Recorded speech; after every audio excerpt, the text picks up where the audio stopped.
of total safety, total security. President, has been reported that Maduro offered.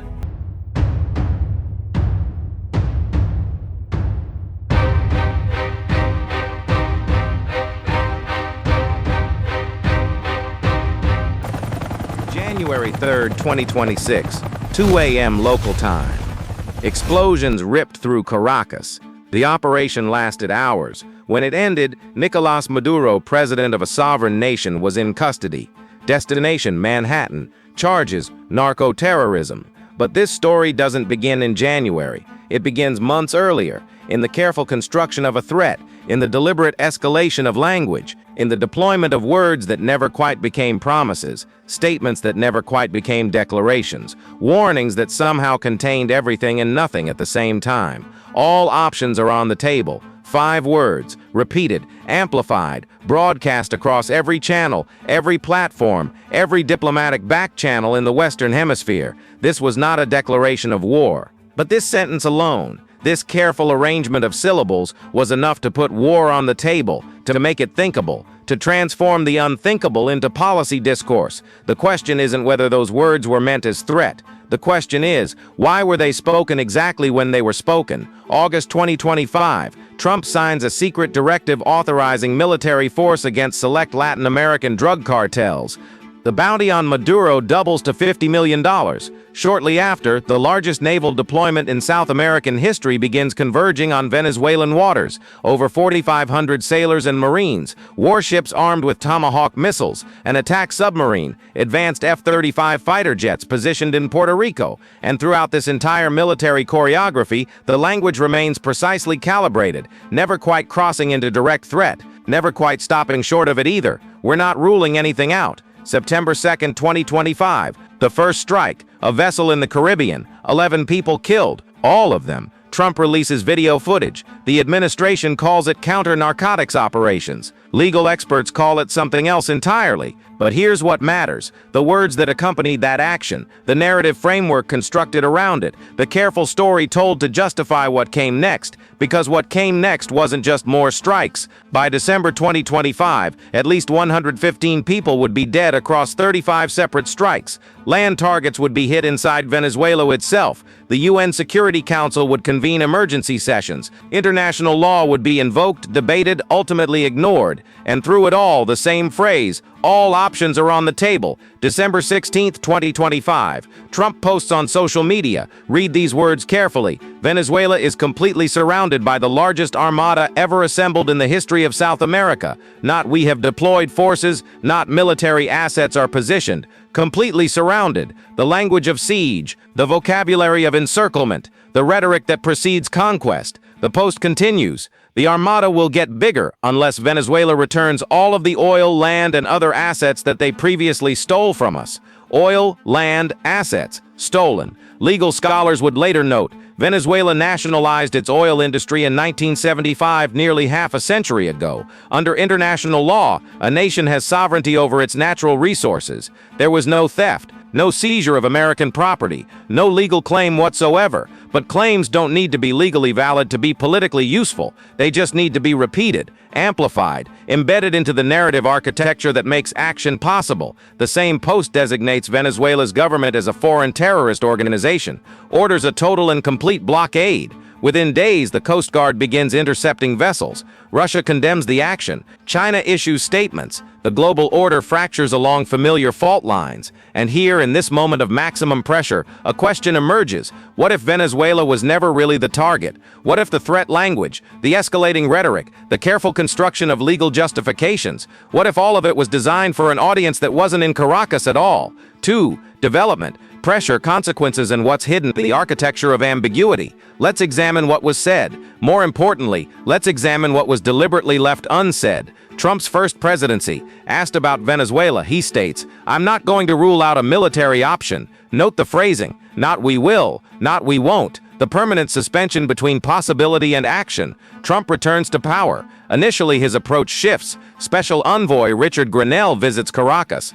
The meeting appears cordial. American hostages are released. Deals are reached on migrant repatriation. Chevron's license to produce Venezuelan oil despite sanctions gets extended. For months, it seems like normalization might be possible. Transactional diplomacy, the art of the deal applied to hemispheric relations. Then something changes. Florida Republicans push back. The congressional delegation from Miami, heavily influenced by Cuban and Venezuelan exile communities, applies pressure. Marco Rubio, soon to be Secretary of State, makes his position clear. All options should remain on the table to remove Maduro from power and restore democracy in Venezuela. Democracy, that word appears frequently in the official rhetoric, but listen to how it's used. Not as an end in itself, as a moral framework draped over strategic objectives. July 2024. Venezuela holds elections. Maduro declares victory. International observers document massive fraud. Opposition candidate Edmundo Gonzalez receives approximately 70% of the actual vote. He flees to Spain. Maria Corina Machado, the real engine of Venezuelan opposition, remains in the country, underground, hunted, defiant. January 2025. The Biden administration in its final days recognizes Gonzalez as Venezuela's legitimate president-elect. But when Trump takes office, when his administration acts, when Maduro is finally removed, neither Gonzalez nor Machado is given power. In fact, Trump publicly dismisses Machado, says she doesn't have the support or the respect within the country. This about a woman who just won the 2025 Nobel Peace Prize, who organized the most significant opposition movement in Venezuelan history, who represents by every available measure the democratic will of the Venezuelan people. So if not democracy, what? The narco-terrorism narrative. Drugs. The official justification is always drugs. August 2025. Attorney General Pam Bondi calls Maduro one of the world's most notorious narco-traffickers and a threat to national security. The administration designates two Venezuelan gangs as foreign terrorist organizations, Tren de Aragua and the Cartel of the Suns. The latter, they claim, is led by Maduro himself. The narrative is clear. Venezuela is a narco-state. Maduro is a drug lord. Military action is law enforcement with bigger guns. But here's what the official narrative doesn't mention. The UN Office on Drugs and Crimes 2025 World Drug Report. According to that document, Venezuela's cooperation in fighting drug trafficking ranks among the best in South America. This from Pino Arlaki, former head of the office. His assessment, the portrayal of Venezuela as a drug state is a geopolitically motivated smear campaign. April 2025. The National Intelligence Council, America's own intelligence assessment, produces a report. Key finding. While Venezuela's permissive environment enables Tren de Aragua to operate, the Maduro regime probably does not have a policy of cooperating with TDA and is not directing TDA movement to and operations in the United States. Read that again. The regime probably does not cooperate with the gang, does not direct its operations. This is April. By September, the strikes begin. By January, Maduro is in a Manhattan courtroom. The disconnect between intelligence assessment and policy action, this gap is where the real story lives. The oil equation.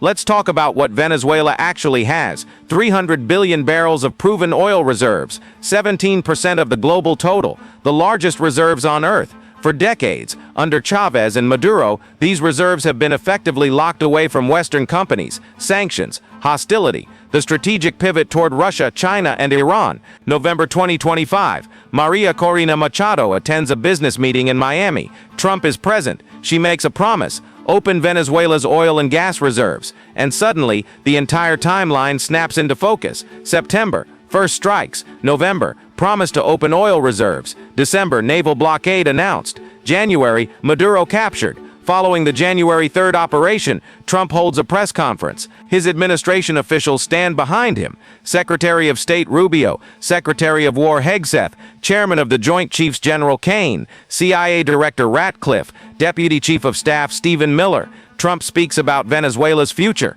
about American oil companies investing billions, about revenue that will flow to the Venezuelan people, U.S. oil companies, and to the United States of America in the form of reimbursement for the damages caused us by that country. Reimbursement for damages, for oil nationalized in 1975, for resources that belong under every principle of international law to Venezuela itself. January 10th, 2026, Trump gathers top oil executives at the White House. The objective: strike deals for them to invest billions to rebuild Venezuela's oil industry. The military operation concludes on January 3rd. The business deals begin on January 10th. 7 days, from sovereignty to seizure, from president to prisoner, from nation-state to business opportunity. The regional message. But Venezuela isn't isolated in the Caribbean. The threat language wasn't broadcast in a vacuum. Colombia. President Gustavo Petro condemns the operation, calls it an attack on Latin American sovereignty. Trump responds by calling Petro a drug trafficker, says Colombia is run by a sick man who likes making cocaine, threatens military action similar to what happened in Venezuela. When asked if Colombian intervention is coming, Trump replies, "It sounds good to me." Cuba. At the January 3rd press conference, Trump is asked if Cuba should take away a message. His response, "I think Cuba is going to be something we'll end up talking about because Cuba is a failing nation right now." Secretary Rubio issues his own warning. "If I lived in Havana and I was in the government, I'd be concerned at least a little bit." Senator Lindsey Graham tells reporters that Cuba and Iran should be worried after Venezuela. Mexico. President Claudia Sheinbaum condemns the operation, invokes the UN Charter, but her statement is notably measured, careful, because Mexico knows what Venezuela now knows: words carry weight.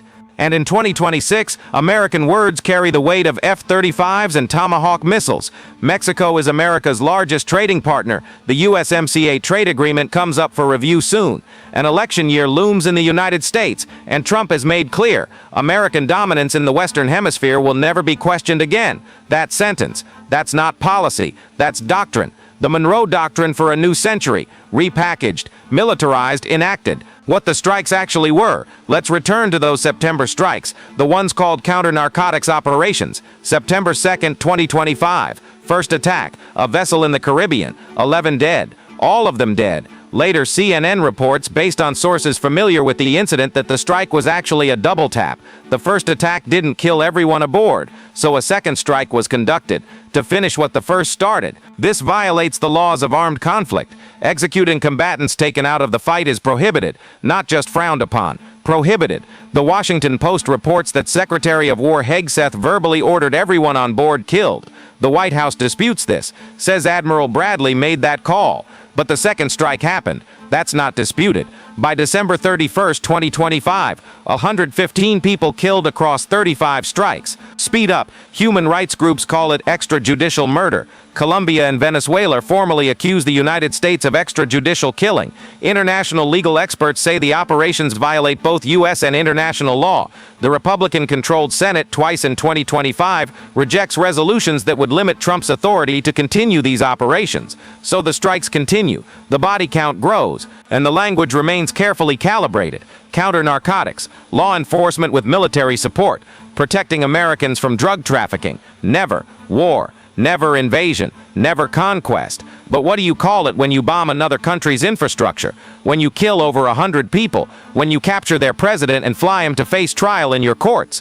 The administration calls it Operation Absolute Resolve. Note that name, Resolve, not Operation Venezuelan Freedom, not Operation Democracy Restored. Resolve, the language of determination, of will imposed. The Venezuelan response. And how did Venezuela respond to all this pressure, to the threats and naval deployments and escalating rhetoric?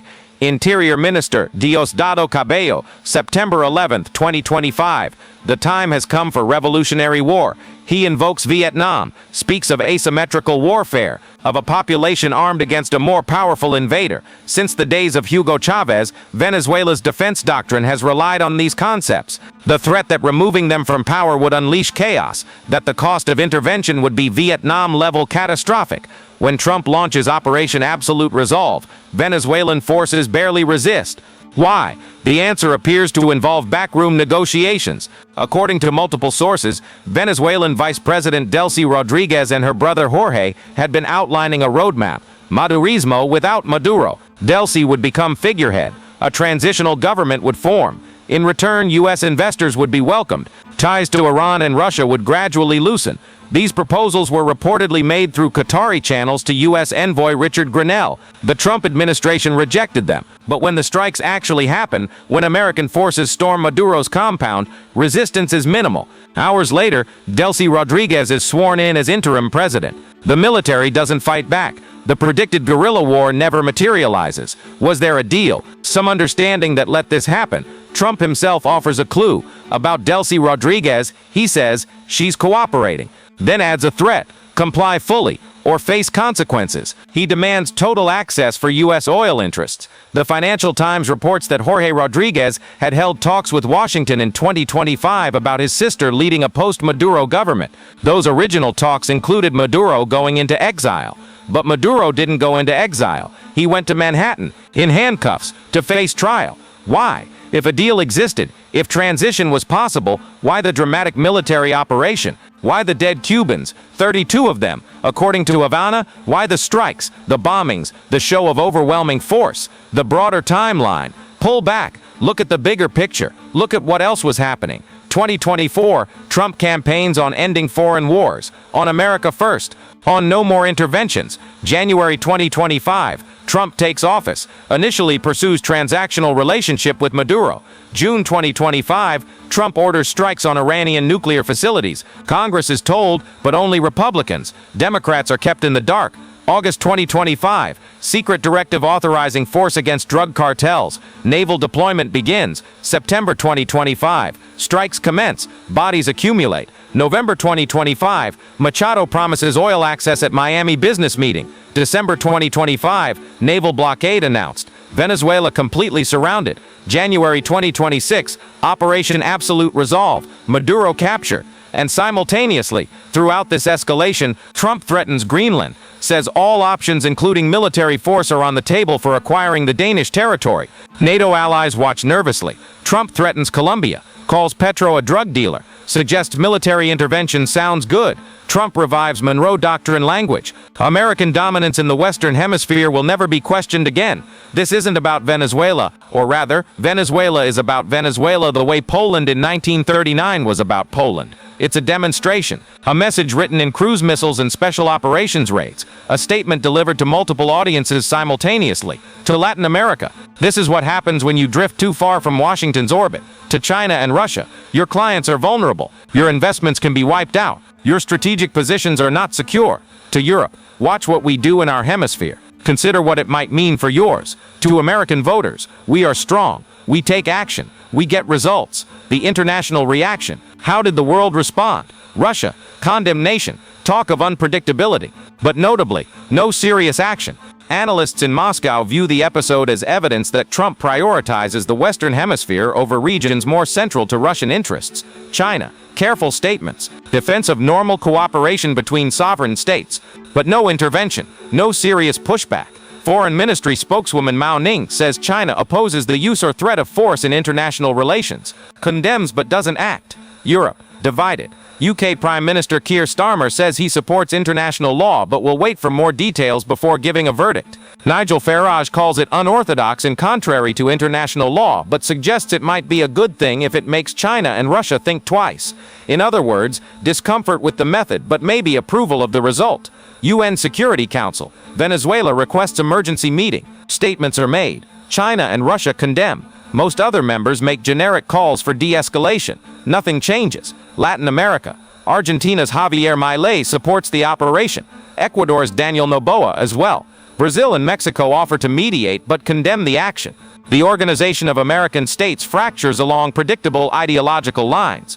The international legal order, such as it is, proves utterly incapable of constraining American action. The UN Charter's prohibition on force against territorial integrity is invoked, then ignored. International law becomes a reference point for speeches, not a constraint on behavior. The consequences for Venezuela. And what about Venezuela itself, the country that was supposedly being liberated? Following January 3rd, Venezuela declares a national state of emergency. Security forces patrol Caracas. Delcy Rodriguez, not the democratically chosen opposition, runs the country. The same regime officials who enabled Maduro remain in power. The same structures of corruption and control persist. Maria Corina Machado issues a statement calling for Edmundo González to be recognized as legitimate president. Trump has already dismissed her relevance. The press conference Trump holds with his cabinet arranged behind him focuses on oil, on reimbursement, on American companies. Democracy gets mentioned once, maybe twice, almost as an afterthought. Trump announces the U.S. will run the country until a safe, proper, and judicious transition can be arranged. No timeline specified. No details on what proper means. No clarity on what role, if any, the Venezuelan opposition will play. Treasury Secretary Scott Bessent announces plans to deploy $5 billion of Venezuela's frozen IMF assets to rebuild the economy. Rebuild, not return. The money, ostensibly Venezuelan, will be spent according to American priorities. Temporary protected status for Venezuelans in the United States, protection granted under Biden due to instability back home, is terminated by Trump in 2025.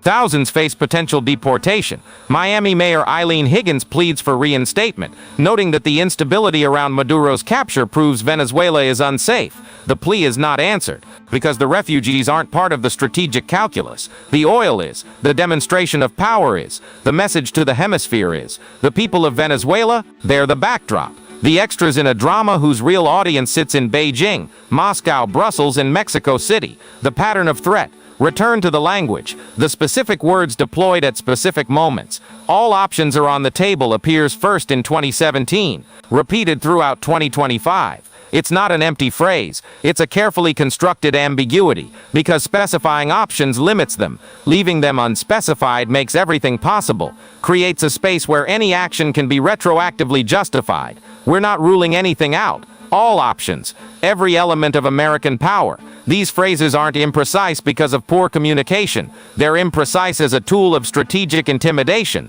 The uncertainty itself is weaponized. When Trump says he's not afraid of boots on the ground while simultaneously downplaying the idea of long-term intervention, both statements are true. Both statements are operational. The contradiction is the point. When Rubio says designating cartels as terrorist organizations allows using every tool possible, including the Pentagon, he's creating legal permission structure through linguistic categorization. Not cartels as criminals, but cartels as terrorists. Different words, different rules, different possibilities. The entire edifice of justification is built on careful word choice. Narco-terrorism, not governance failure. Law enforcement with military support, not invasion. Counter-trafficking operations, not regime change. Until the regime changes. And then the language shifts again. Suddenly it's about democracy, about liberation, about stolen oil that was never actually stolen, about a terrorist government that needs removing, about running Venezuela until proper transition can occur. Proper according to whom? According to Washington, the congressional question. And where was Congress in all this? The War Powers Resolution requires congressional authorization for military action. Has since 1973. Operation Absolute Resolve received none. Senator Tim Kaine, Maduro is terrible, but Trump put American service members at risk with this unauthorized attack. The Trump administration argues the operation was law enforcement, not war. Argues the president has inherent constitutional authority. Federal law requires notifying 8 senior congressional leaders of particularly sensitive covert actions. For Venezuela, no lawmakers were notified in advance. This follows the pattern from the Iran strikes. In June 2025, Republicans were told about the forthcoming attack on Iranian nuclear facilities. Democrats were not. The constitutional system of checks and balances, already weakened, erodes further. The executive acts, Congress reacts. Authorization becomes afterthought or is dispensed with entirely. Republican Senate Majority Leader John Thune praises the operation as decisive action. 2 attempts to limit Trump's authority regarding Venezuela fail. The Republican-controlled Senate votes them down. So the question of legality becomes academic. When the political will exists to support action, legal constraints dissolve. The law becomes whatever can be gotten away with. 3. Conclusion. Who was the message really for? Let's ask the uncomfortable questions. The ones that don't appear in press releases or official statements. Was Operation Absolute Resolve about removing a dictator? Partly. Maduro was brutal, corrupt, presided over economic collapse and humanitarian disaster. Was it about drugs? Partly. Venezuela's chaos creates opportunities for trafficking, even if the direct connection to Maduro is debatable. Was it about oil? Largely. The timeline suggests as much. The business deals signed within a week suggest as much. Trump's own words about reimbursement, about access, about American companies suggest as much. But more than any of these, Operation Absolute Resolve was about demonstrating that rules are suggestions when you have sufficient force. The international order built after World War II rests on certain principles: national sovereignty, non-intervention in internal affairs, the UN Charter's prohibition on force except in self-defense or with Security Council authorization. None of those principles stopped what happened on January 3rd. Venezuela wasn't invaded in self-defense. No Security Council resolution authorized military action. The justifications offered, narco-terrorism, stolen assets, are legally dubious at best. But it happened anyway, because ultimately, order rests not on rules but on power. And in January 2026, American power was sufficient to rewrite the rules in real time. The threat language that preceded the operation, the careful escalation from options on the table to naval blockades to actual strikes, served a purpose beyond intimidating Maduro. It established a new normal, made the previously unthinkable into policy discourse, shifted the Overton window of acceptable action. Each statement, each deployment, each strike made the next level of escalation seem logical, inevitable, even. By the time Delta Force was raiding Caracas, the question wasn't, can America do this? It was, why wouldn't America do this? The real targets: Colombia watches, Cuba watches, Mexico watches, but more importantly, China watches, Russia watches. The entire developing world watches what happens when you drift too far from American preferences. What happens when your resources are too valuable? What happens when Washington decides your government is illegitimate? The European Union watches what happens when traditional alliances and legal frameworks don't constrain American action. Because if Greenland is next, as Trump's threats suggest it might be, that's not just some Arctic territory. That's NATO. That's Denmark, a foundational European ally. The principle established in Venezuela, that sufficient American interest justifies unilateral action regardless of international law, doesn't stay contained to Latin America.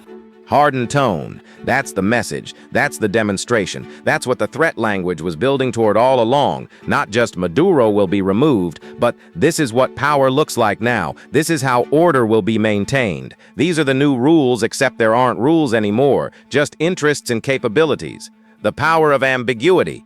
Every answer throughout this timeline raises another question. Why the dramatic military operation if a deal was possible? Perhaps the drama was the point. Perhaps the show of force mattered more than the efficiency of transition. Why reject negotiated solutions? Perhaps because negotiation implies equality, and the new American doctrine in the hemisphere doesn't operate on equality. Why the emphasis on oil reimbursement and stolen assets? Perhaps because creating a sense of American grievance justifies American action, makes conquest into recovery, makes intervention into justice. Why dismiss Maria Corina Machado and the democratic opposition? Perhaps because genuine Venezuelan democracy might resist American economic demands, might want to control their own oil, might not cooperate with the broader geopolitical message being sent. The ambiguity in Trump's threat language, the all options and we're not ruling out, that ambiguity persists even after action is taken. What comes next for Venezuela? Unclear. What's the exit strategy? Unspecified. What role will Venezuelans themselves play? To be determined. The only clarity is American control, American interests, American power applied without apology and without significant international constraint. Modern power. Here's what this episode reveals about how power operates in 2026. First, language shapes reality as much as force does. The months of threat rhetoric created permission structure for action, made intervention thinkable, then inevitable, then celebrated, at least by some. Second, international law exists until a sufficiently powerful state decides it doesn't. The UN Charter prohibits what happened. That prohibition proved meaningless. Third, domestic political constraints have largely dissolved. Congress wasn't consulted, wasn't even informed. The constitutional system adapted to executive action rather than constraining it. Fourth, sharpened tone. The line between law enforcement and warfare has been deliberately blurred. Counter-narcotics operations that kill hundreds, regime change operations called law enforcement, military force employed without military authorization. These categories collapse into each other. Fifth, strategic objectives can be pursued under humanitarian and legal banners. Democracy, anti-corruption, counter-narcotics. These aren't necessarily insincere, but they're also not the whole story. The oil matters. The demonstration of power matters. The message to other nations matters. Sixth, The Western Hemisphere has been declared an American sphere of influence in a way not seen since the original Monroe Doctrine. American dominance will never be questioned again. That's not hyperbole, that's policy. The unanswered questions, and yet crucial questions remain unanswered, perhaps deliberately so. Will Venezuela actually democratize, or will it simply exchange one form of authoritarian control for another, this time more amenable to American interests? Will the oil revenue benefit ordinary Venezuelans, or will it flow primarily to American companies and the remnants of the Maduro-era elite who cooperated with Washington? Will the millions of Venezuelan refugees be able to return home, or will they remain stateless, their temporary protections revoked precisely when their homeland is least stable? What happens when the next country in the region, or beyond the region, faces similar American pressure? Will Colombia be next? Cuba? Nicaragua? What happens when China or Russia or another major power adopts similar logic? When they declare their own spheres of influence, their own justifications for unilateral action, their own threat language that makes intervention inevitable? Because here's the thing about norms. Once broken by one power, they're available to all powers. The precedent set in Venezuela doesn't stay in Venezuela. The conspiracy that wasn't. Throughout this narrative, the word conspiracy has been carefully avoided, because this isn't about secret cabals or shadowy plots. It's about decisions made in press conferences and cabinet meetings, deployments announced publicly, operations conducted under legal claims, questionable legal claims, but publicly stated ones. The architecture of power doesn't require conspiracy. It requires alignment of interests, accumulation of capabilities, and careful management of narratives. The oil companies want access to Venezuelan reserves. Republican lawmakers want to appear strong on security and satisfy Cuban-American and Venezuelan-American constituencies. Military contractors benefit from deployments and operations. Trump wants to demonstrate decisive action and claim foreign policy wins. These interests don't need to conspire. They just need to converge. The threat language, the all options on the table, serves all of them simultaneously, creates space for military action, establishes justification for intervention, frames the outcome as inevitable rather than chosen. No conspiracy required, just power pursuing its interests under the cover of carefully constructed rhetoric. The final question: so was Venezuela about Venezuela, or was Venezuela about establishing that in 2026 American power faces no effective constraints, that international law is optional, that congressional authorization is dispensable, that humanitarian justifications can cover strategic objectives, that regime change can be rebranded as law enforcement, that resource extraction can be called reimbursement? Perhaps the real issue in this story was never what was said. It was never the threat language, the naval deployments, the strikes, the operation itself. Perhaps the real issue was what all of it made possible, what normalized, what demonstrated to the world. Because on January 3, 2026, when American forces struck Venezuela and captured its president, they didn't just remove Nicolás Maduro, they removed the illusion that sovereignty still means something when facing sufficient American interest. They removed the assumption that international law constrains action by major powers. They removed the barrier between what nations want to do and what they're willing to do publicly. And perhaps most importantly, they established that all those months of threat language, of options on the table, of calibrated escalation, all of it worked. All of it accomplished exactly what it was designed to accomplish, which means the next time you hear similar language directed at another target in another region with another justification, you'll know what it means. You'll know where it leads. You'll know that in the vocabulary of power, a threat isn't just a promise, it's a script. And eventually, inevitably, the script gets performed. The question is never will they actually do it. The question is, who else is watching when they do?